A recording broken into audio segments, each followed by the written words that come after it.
This is the Your BIPOC Writing Coach podcast, and I'm your BIPOC writing coach, Lori L. Tharps. I'm a journalist and a former tenured college professor who moved to the south of Spain so I could live a global literary life. I'm also an award-winning author of both fiction and nonfiction who believes in the transformative power of a story well told. I created this podcast because I want to help as many BIPOC writers as possible get their stories out of their heads and into the world. Are you ready? Let's go. Welcome back to season 6 of the podcast, where we are all about our How to Be a Famous Author era. Yes, all season long, we are going to be talking about how to promote your work, building an author platform, and finding the fans who will buy, read, and support your work forever. On today's episode, I want to share a quick pep talk about redefining your vision of success as a traditionally published author.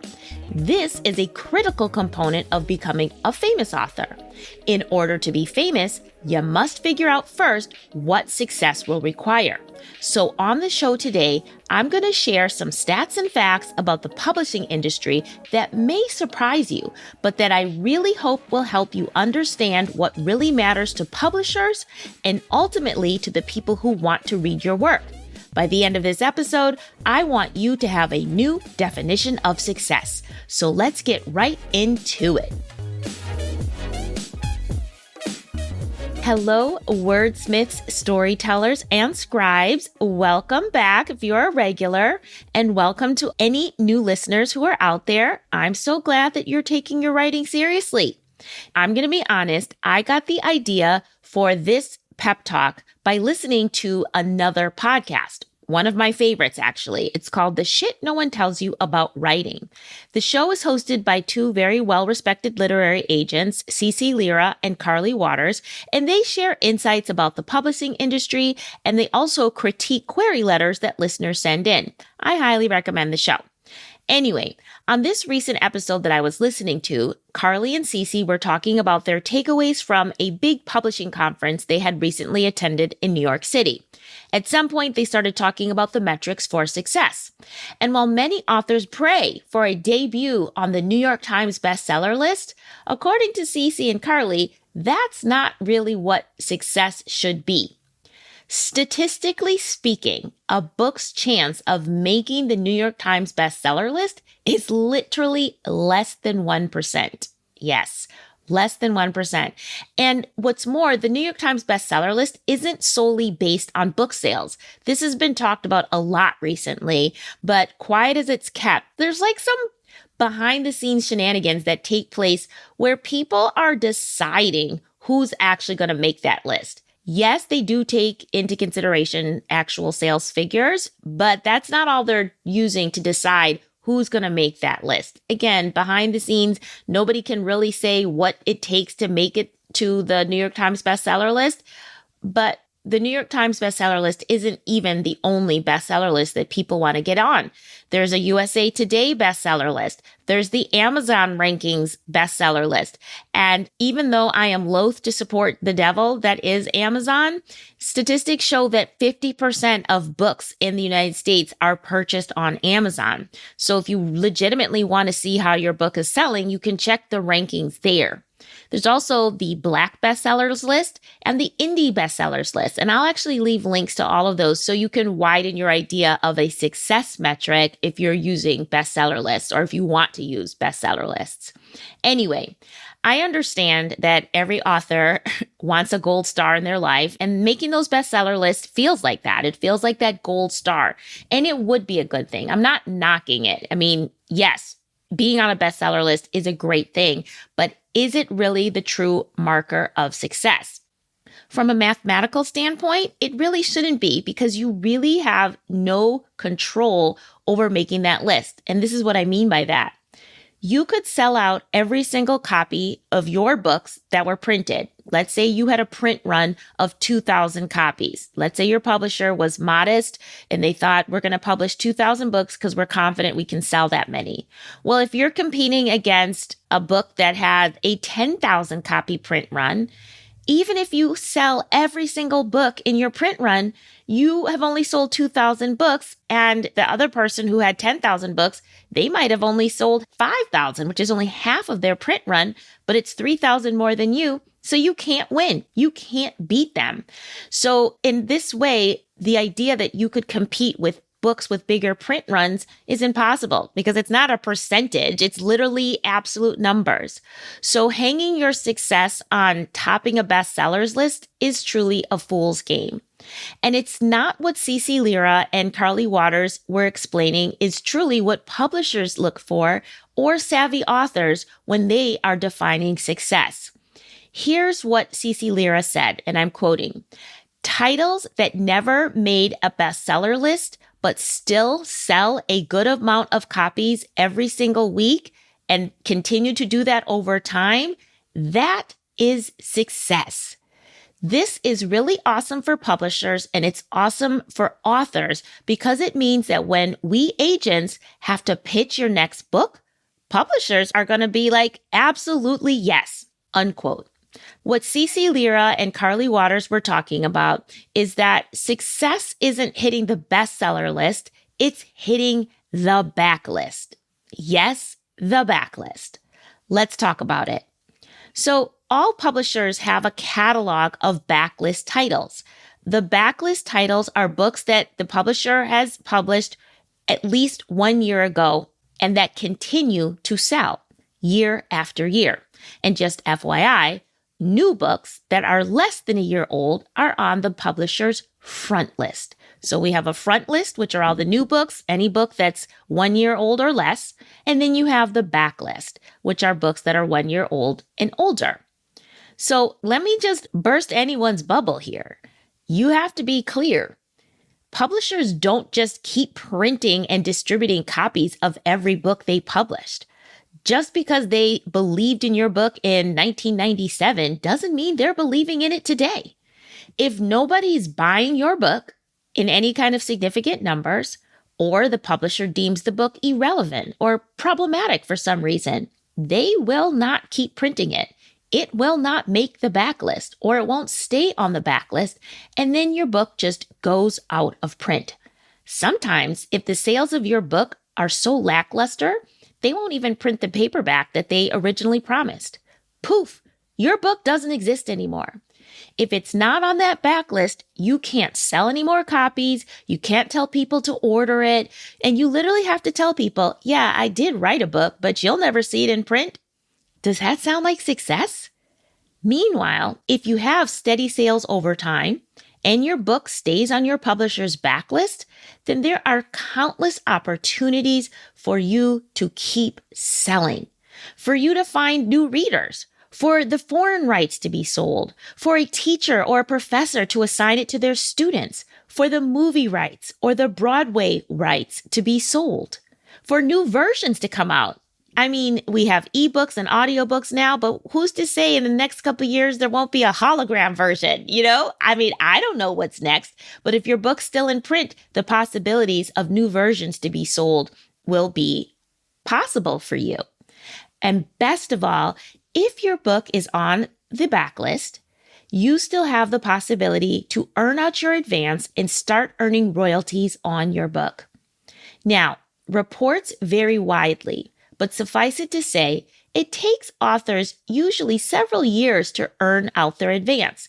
And let me just be clear, when I say earn out your advance, what I mean is authors are given an advance when they sell their book to a publisher. And that money is essentially money that you have to pay back. It's an advance against future sales. And you are expected to earn that money back before you're going to start seeing royalties, before you're going to actually earn money on book sales. So, like I said, it usually takes several years for you to do that. If you had a small advance, you'll be able to earn it out faster. If you had a large advance, which people always get so excited for, oh, she got a 6-figure advance or a 7-figure advance. It sounds nice, but that means that it could take a long time for you to ever get royalties back for any book sales. I've read it can take anywhere from 2 weeks to 20 years to earn back your advance. And I've also heard, quiet as it's kept, that 70%, yes, 70% of traditionally published books never earn out their advance. Now, that statistic should actually give you some relief because you might be worried, well, I guess I won't get another book deal if I haven't earned back my advance. Well, considering that 70% of authors never earn out their advance, that should make you feel confident that that's not going to be the thing that makes or breaks your next book deal. However, if you are on the backlist and your book is still selling, you never made a bestseller list, but the book is still selling week after week, people are still buying it, then you're probably going to get another book deal because publishers will look at you as a good investment. And that's what CeCe Leary was saying. As an agent, they love backlist authors because they can go to an editor and pitch you and your new book and say, hey, her books are still selling. Now, let's talk about those royalties, though. You want those royalties. It feels good to get a check in the mail every quarter until the day you die, literally. I always think of royalties as the author's pension plan, right? That is your quote unquote passive income, if you will. Because again, once you earn out that advance and your book is still selling, you will keep getting money in the bank. And here's the key. If your book is available in print, you actually have the power and the potential to keep promoting it, which means people will find it, people will buy it, and you'll get those royalty checks. You can keep showing up at book events with copies to sell, even if your book came out a decade ago. Your book is always new to somebody. That's what I always say. And here's the truth about the backlist. Backlist authors, you're working really hard to keep selling your book, and that's what you want to do. Publishers really depend on you doing this. They depend on their backlist authors to keep the lights on. Really. Those backlist authors, just like for you, where once you have those royalties and you consider that passive income, publishers do too. Those sales of those backlist titles are what allows them to project their revenue over time. They depend on those slow, steady sales while they wait for their next magical unicorns, like the next Harry Potter, the next 50 Shades of Grey, the Da Vinci Code, or anything by Colleen Hoover. If you remember my interview with Stephanie Lim, the co-founder of Third State Books, which is a new publishing company that focuses exclusively on publishing books by Asian American authors, you'll recall that she said, the most difficult part of starting a publishing company today, it's not having a backlist to create consistent revenue while they build their front list. So really, publishers depend on backlist authors. That's where the magic happens. So here's a quick example from my life. My first book, Hair Story, came out in 2001. My co-author and I never hit any bestseller lists. But the book was such a good backlist title that our publisher, St. Martin's Press, allowed us to update the book in 2014. That was a sign that they believed that the book would continue to sell. And it did. My co-author and I have followed in Frederick Douglass's footsteps, and over the years, we've taken Hair Story on the road, across the ocean, to foreign countries. We went to England, Portugal, Spain, France, and the Netherlands promoting the book, finding new audiences because people got black hair all over the world. And because the book remains in print, we just pack those bad boys in our suitcases and travel with them around the world. We even did an event together in Lisbon, Portugal, and I was able to order copies of Hair Story from an online British bookstore. So, because we never stopped promoting Hair Story and we consistently looked for opportunities to share it with new audiences, whether that was a journalist asking for a quote or a school group or organization asking us to give a talk about black hair, we kept saying yes, we kept promoting that book, and we eventually earned out our advance. Yes, it took almost 20 years, but we did it. And now we get a little check every quarter, which means people are still buying Hair Story, which is why I still continue to promote it. But that also means that literally, even when I die, if Hair Story is still in print and is still selling, my children will benefit from those royalties. You see, being on the backlist is the gift that keeps on giving. To sum up, I think about it like this. Being on a bestseller list doesn't guarantee longevity as an author. It doesn't guarantee a second book deal. Steady sales are really what will allow you to keep promoting your book, to keep finding new readers, and to actually build a community of fans for your work. Think about Percival Everett. The man wrote over 20 books and built up a loyal fan base for his quirky titles that ranged from fiction to poetry. He wasn't making any bestseller lists, but he kept getting published because he found his true fans. And so when he did write books that made the bestseller list, made the prize list, won major prizes, that was all good. But he could look back on a long career of being an author because he was a steady seller over time. So you want to be like Percival Everett, or like me. Write a good book that's good enough to stand the test of time and that allows you to continue to promote it and earn money off the sales. That's what success should look like, because that's where the magic really happens for an author over time. It's a slow build to find your readers and your ride or die fans. Hair Story came out in 2001, but it was after the natural hair movement exploded that the book really saw increased sales. If I wasn't on the backlist, I wouldn't have been able to see that. So you never know what's next for you or your work. And there are so many things that are out of control. But if you make the backlist, your book has the best chance of being successful. Steady sales win the race.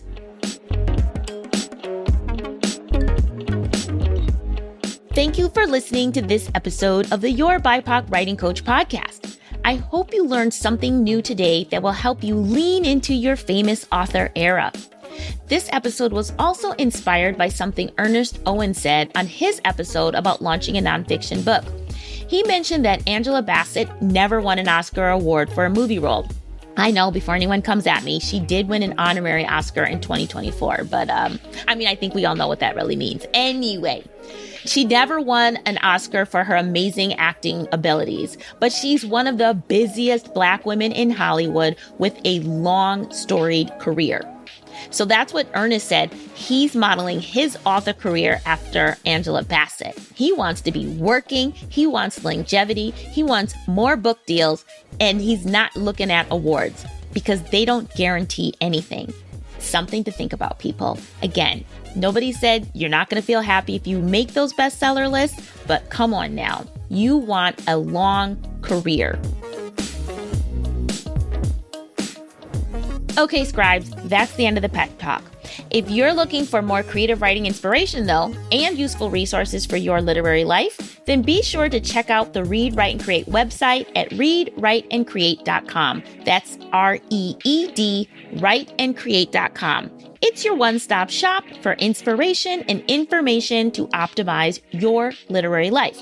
Now, when you're on the website, you can sign up for the Read, Write, and Create monthly newsletter, which will get you a literary pep talk right in your inbox, plus links to some lit resources for your writing life.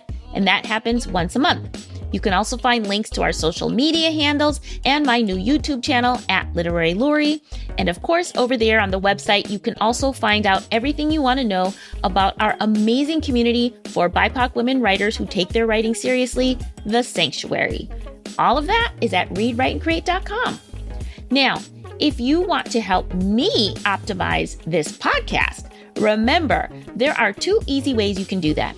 Drop a small monetary donation via the Buy Me a Coffee app linked in the show notes, or help me spread the word about this podcast. You probably know a BIPOC writer who needs a pep talk or who needs information and inspiration so that they keep writing. So share the show with those people. Put it on your social media, add a link to your newsletter, or maybe put it in your Substack. I don't care how you do it. I just really need more people to start listening to the show so that we can drive a movement, so we can inspire more BIPOC writers to get their work into the world. The more we grow, the longer I can keep making this show as well. Oh my goodness, I just made a rhyme right there. Did you hear that? The more we grow, the longer I can keep making this show. I think that deserves a coffee right there, or at least a little mention in your stories. I don't care. Anyway, I'm gonna leave it up to you. Thank you so much for listening, scribes. I appreciate you. The Your BIPOC Writing Coach podcast is written and produced by me, Lori L. Tharps. Our editor is Brad Linder, and our theme music is by Wataboy. Until next week, scribes, keep writing. The world needs more BIPOC stories written by BIPOC storytellers just like you.